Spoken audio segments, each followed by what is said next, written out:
ओम श्री शक्ति नमः। ओम श्री शक्ति नमः। ओम श्री शक्ति नमः।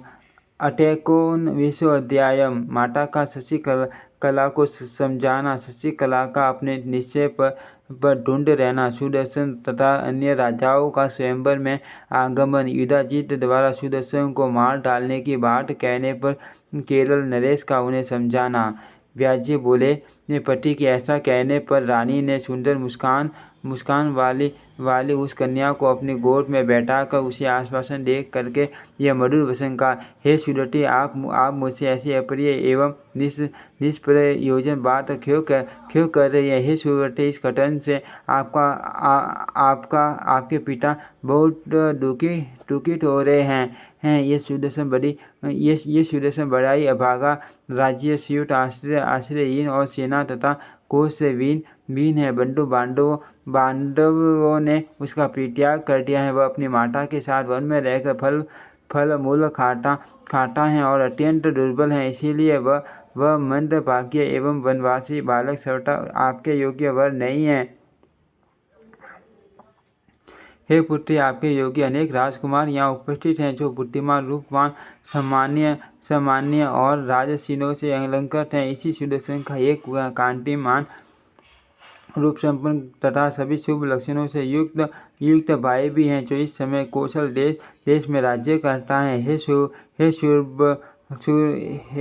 हे शूरभु, इसके अतिरिक्त मैंने एक और जो बात सुनी है, आप उसे सुनो। राजा युधाजित उस सुदर्शन का वध करने के लिए सतत प्रयत्नशील रहता है। उसने घोर संग्राम करके इसके नाना राजा वीरसेन को मारकर पुण्य मंत्रियों के साथ मंत्रणा करके अपने रोहितर शत्रुजीत को राज्य पर अभिषिक्त कर दिया है। इसके बाद भारद्वाज मुनि के आश्रम में शरण लिए उस सुदर्शन को मारने की इच्छा से वह वहाँ भी पहुँचा, किंतु मुनि के मना करने पर अपने घर लौट गया।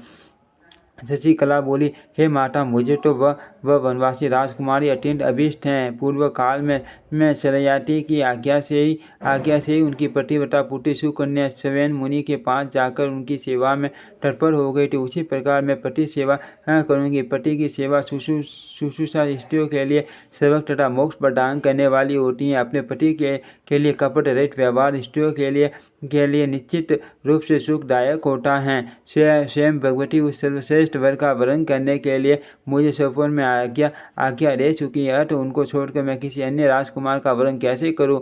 स्वयं भगवती ने मेरे सीत की बेटी पर सुदर्शन को ही अंकित कर दिया है। तो उस प्रिय सुदर्शन को छोड़कर मैं किसी अन्य राजकुमार को पति नहीं बनाऊंगी। व्यास जी बोले, हे राजन, उस समय उस शशि कला ने अनेक प्रमाणों के द्वारा विदर्भ राजकुमारी अपनी माता को समझा दिया। तत्पश्चात पुत्री के द्वारा कही गई सभी बातों को महारानी ने अपने पति से बताया। उधर शशि कला ने विवाह के कुछ दिनों पूर्व ही एक विश्ववस्त तथा वेदनिष्ठ ब्राह्मण को शीघ्र ही वहाँ भेज दिया। जाते समय उसने ब्राह्मण से कहा कि आप सुदर्शन के पास इस प्रकार जाए जिसे मेरे पिता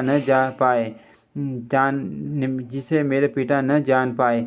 हे विभु, आप बहुत शीघ्र ही भारद्वाज के आश्रम पहुंचकर सुदर्शन को मेरी ओर से कहिए कि मेरे पिता ने मेरे विवाहार्थ एक स्वयंवर आयोजित किया है। उसमें अनेक बलवान राजा आएंगे, किंतु मैं तो मन से अत्यंत प्रेम पूर्वक हर तरह से आपका वरण कर सुखी हो। हे देवोपम राजकुमार, मुझे भगवती ने स्वप्न में आपको वरण करने का आदेश दिया है। मैं विष खा लूँगी अथवा जलती हुई अग्नि में कूद पड़ूंगी, किंतु माता पिता के द्वारा बहुत प्रेरित किए जाने पर भी मैं आपके अतिरिक्त किसी अन्य का वरण नहीं करूँगी, क्योंकि मैं मन, वचन तथा कर्म से आपको अपना पति मान चुकी हूँ। भगवती की कृपा से हम दोनों का कल्याण होगा। प्रारब्ध को प्रबल मानकर आप इस स्वयंवर में अवश्य आइए। ये संपूर्ण सरासर जगत जिनके अधीन है तथा शंकर आदि सभी देवगण जिनके वश में रहते हैं, उन भगवती ने जो आदेश दिया है वह कभी भी असत्य नहीं होगा।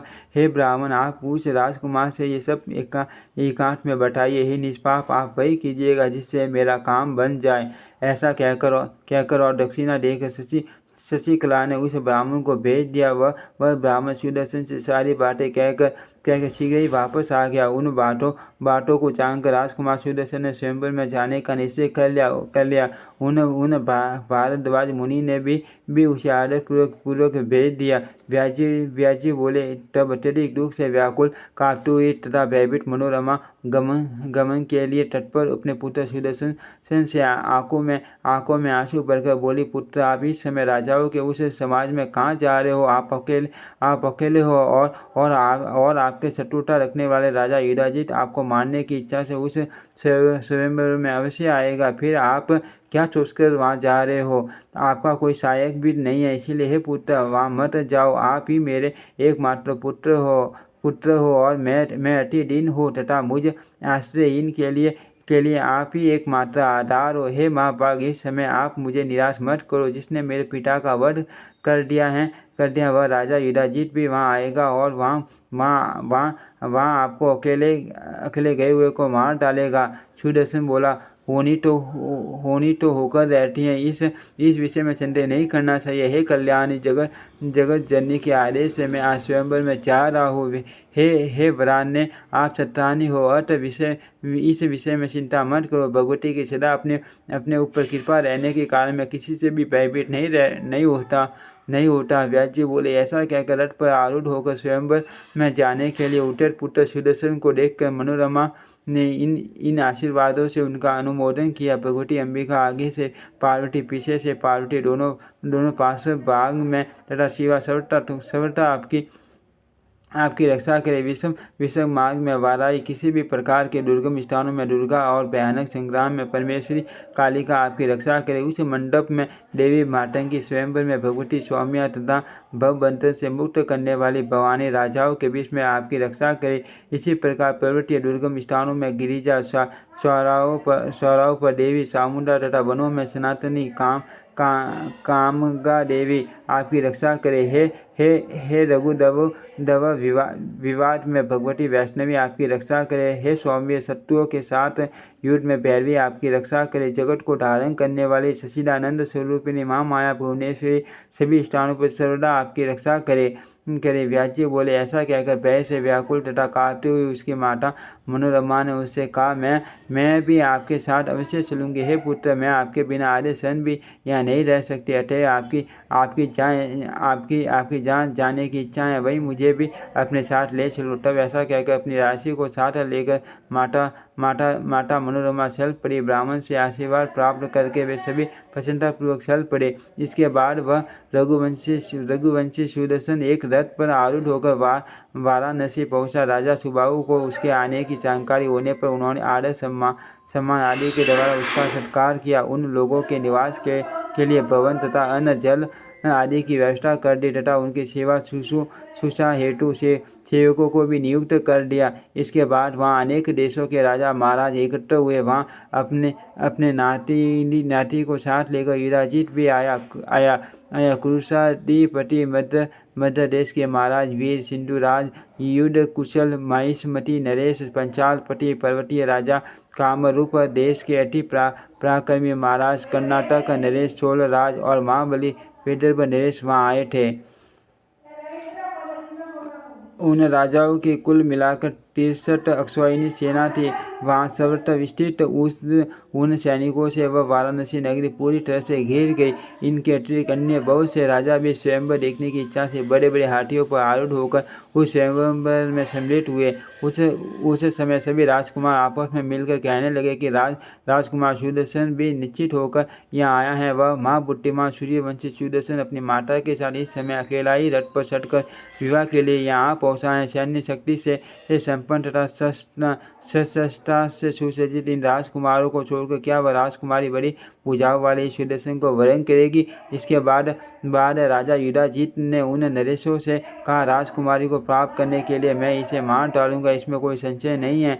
तब महान नीतिज्ञ केरल नरेश ने उस सुधाजीत से कहा, हे राजन, इच्छा स्वयंवर में युद्ध नहीं करना चाहिए। यह शुल्क स्वयंवर भी नहीं है, अर्थ कन्या का बलपूर्वक हरण भी नहीं किया जाना चाहिए। इसमें तो कन्या की इच्छा से पति चुनना निर्धारित है, तो फिर इसमें विवाद कैसा? हे नरश्रेष्ठ, आपने पहले तो इस सुदर्शन को अन्यायपूर्वक राज्य से निकाल दिया और अपने दैत्यों को बलपूर्वक उस राज्य का स्वामी बना दिया। हे महाभाग, ये सूर्यवंशी राजकुमार कौशल नरेश का सुपुत्र है। इस निरपराध राजकुमार का वध आप क्यों करेंगे? हे नरपोत्तम, आपको अन्याय का फल अवश्य अवश्य मिलेगा। हे आयुष्मान, इस संसार पर शासन करने वाला कोई और ही जगतपति परमेश्वर है। धर्म की जय होती है, अधर्म की नहीं।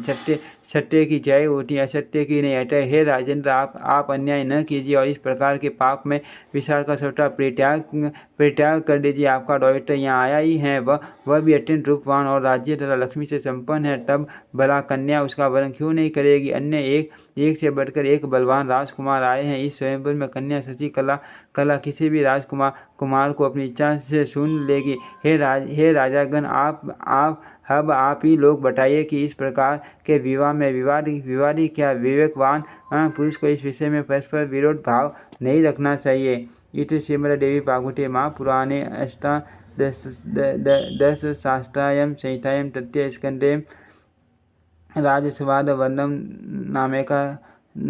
नामेकोनविंशो अध्यायः। ओम श्री शक्ति नमः। ओम श्री शक्ति नमः।